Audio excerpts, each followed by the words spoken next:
If you've never done this with your horse, which I'm sure most of you have, you need to do this with your horse before you rope anything, okay?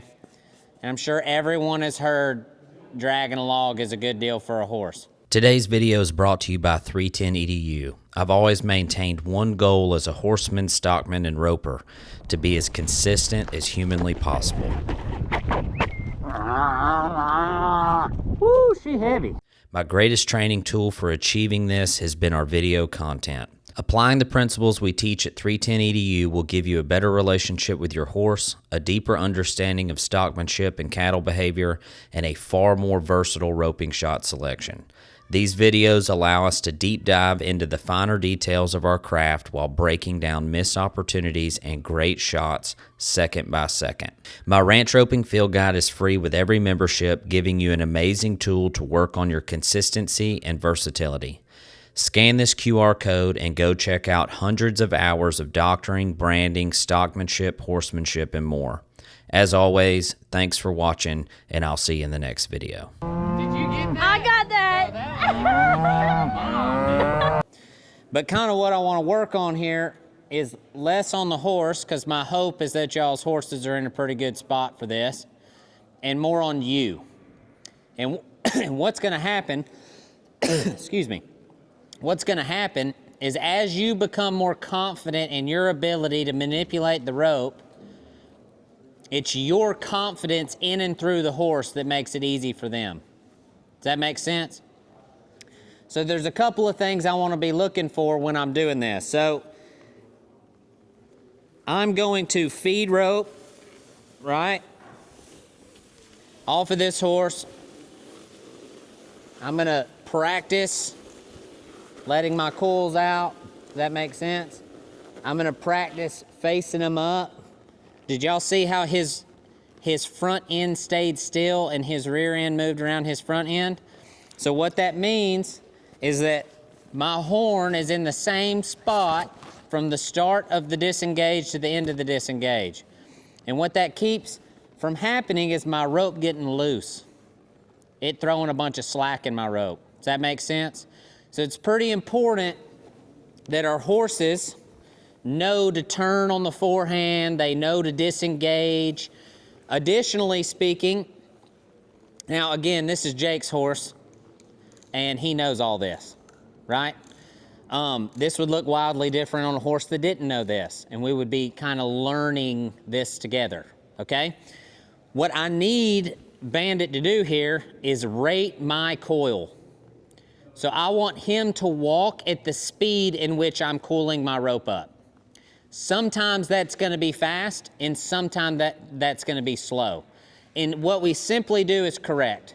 So if he oversteps, if he's getting too fast, we simply slow him down a little bit. If he's going too slow, we simply hustle him a little bit. And what he'll start watching for is how fast I'm going to coil my rope. But you want him paying attention to that just as much as you, because I need him to not step over my rope. Does that make sense?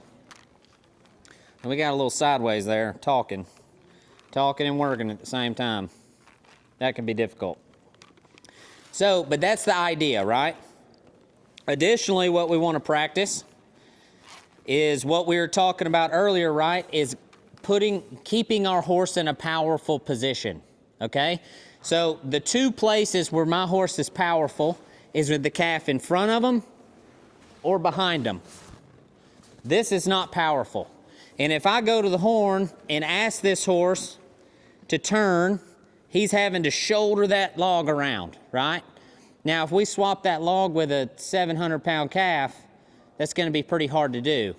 But on the flip side of that, if we have a slick horn and we know how to use it, and let's say I get tight here and I back up and I'm tight, right? And let's say I want to turn. I'm going to open my hand up. I'm going to feed. He's going to roll in the forehand. I'm going to get him powerful, and then I'm going to lock it in. And it's like he's pulling nothing. It's like he's pulling air. Now I ask him to disengage. He keeps the rope tight the whole way. Does that make sense? We can pop our turns. And so what this drill is, this is simply a rope management drill, and feeding is part of that. But what I also want to be able to do is work this rope. So I want to be able to drift away from that log, feeding rope out of my hand. I want to be able to get closer to that log, cooling my rope up, right?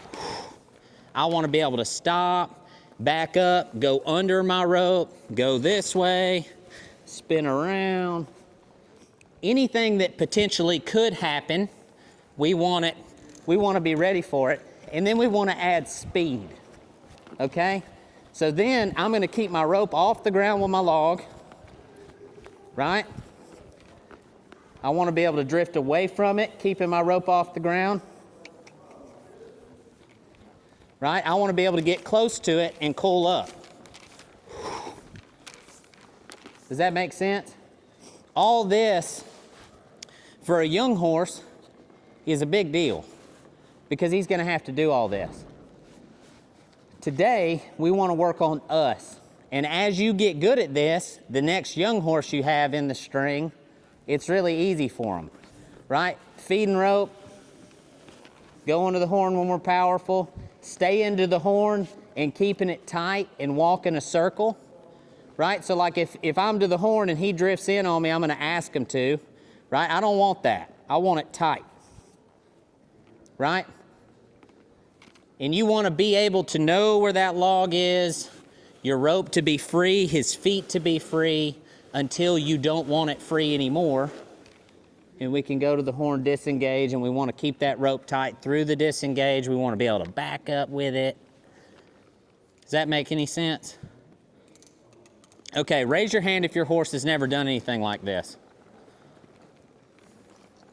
Sweet. All right, this will be easy. We're just working on people. Okay, so we got 5 logs over there. Jamie, if we, Jamie, right? Seth. Why I keep calling you, who's Jamie? Who is Jamie? Gosh dang it, Seth. Okay, let's put 3 of them over there and 1 more in here. And let's kind of work through this. So if you're not hooked to a log, let's just watch and listen. If you are, which you are, let's see how we do, okay?